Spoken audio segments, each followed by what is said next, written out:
wari uzi ko 70% by'igiciro cy'ubworozi bw'ingurube kiba kiri mu biryo? Ni ikibazo mbaza wowe, ni ikibazo mbaza mwebwe munkurikiye kuri iyi saha, n'abandi bazakurikirana iki kiganiro mu minsi iri imbere.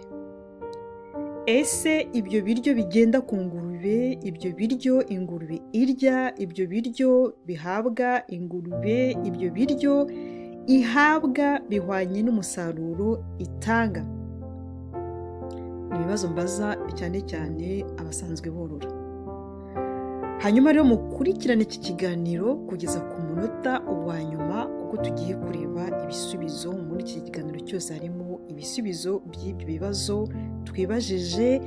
Nge ubavugisha nitwa Uwimana Patricie, nkaba ndi umworozi w'amatungo magufi nyakurira mu karere ka Rutsiro, umurenge wa Rusebeya.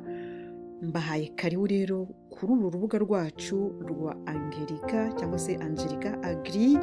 Uyu munsi tugiye kuganira ku mirire y'ingurube, impamvu imirire y'ingurube ari inkingi ya mwamba mu guteza imbere ubworozi bwazo n'ubukungu bw'aborozi. Aborozi benshi mu Rwanda no hanze yaho barimo guhura n'imbogamizi zikomeye.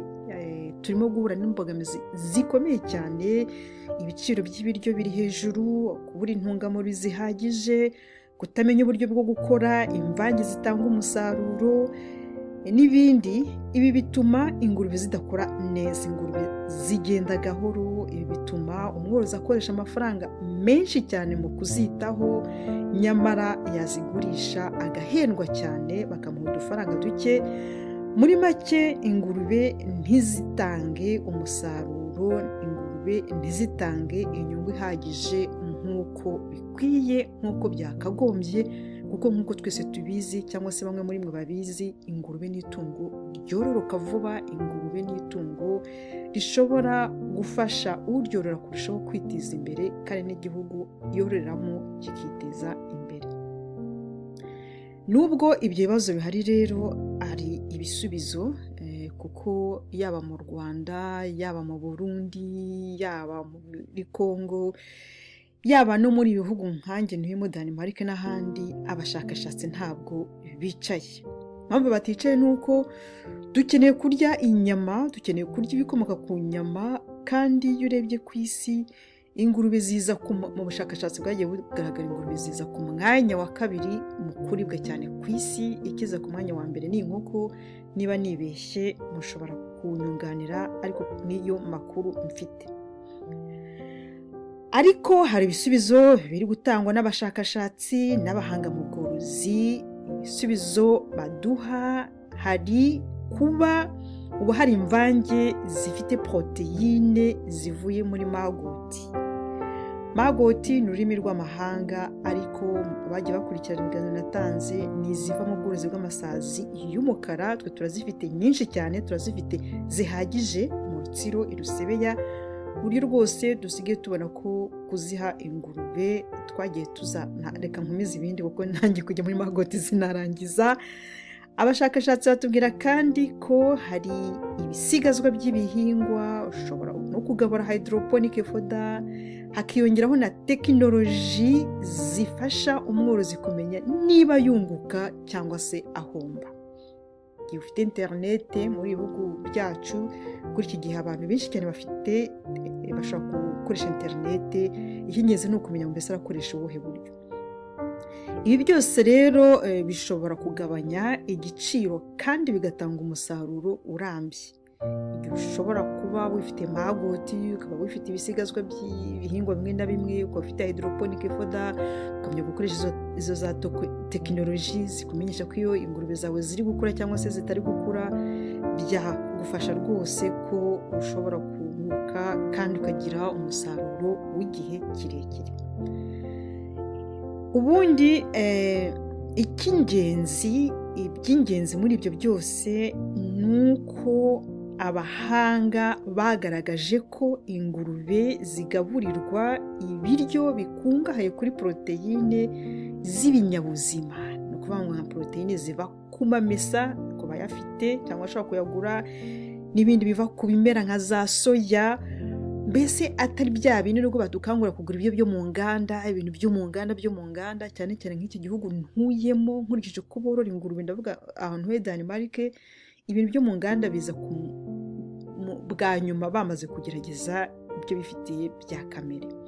Ubushakashatsi kandi bugaragaza ko izo ntungamubiri cyangwa se izo za poroteyine zikomoka ku binyabuzima iyo uzihaye ingurube zawe zishobora kwiyongera mu bunini n'ibiro ku rugero rwa 35 kugeza kuri 40% kurusha za zindi zo mu nganda. Ntihagire untera amabuye, nabyo twazabireba.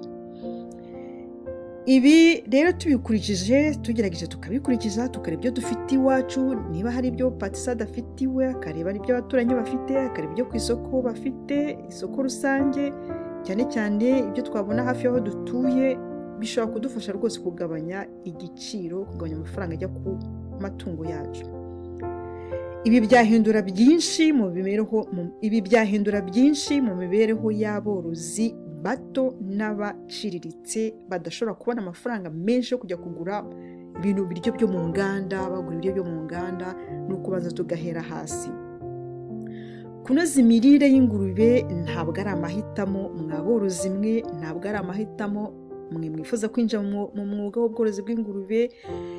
Kunoza imirire niyo nzira yonyine yo kugira ubworozi bufite inyungu.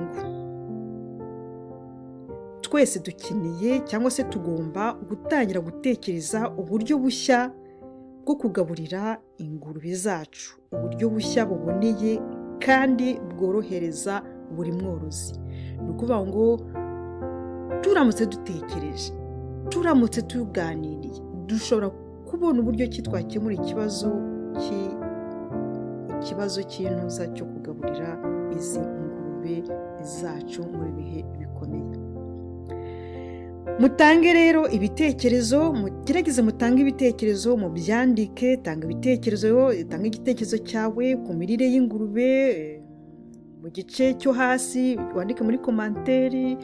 Waba waragerageje kwikorera imvange, niba waragerageje byagenze gute?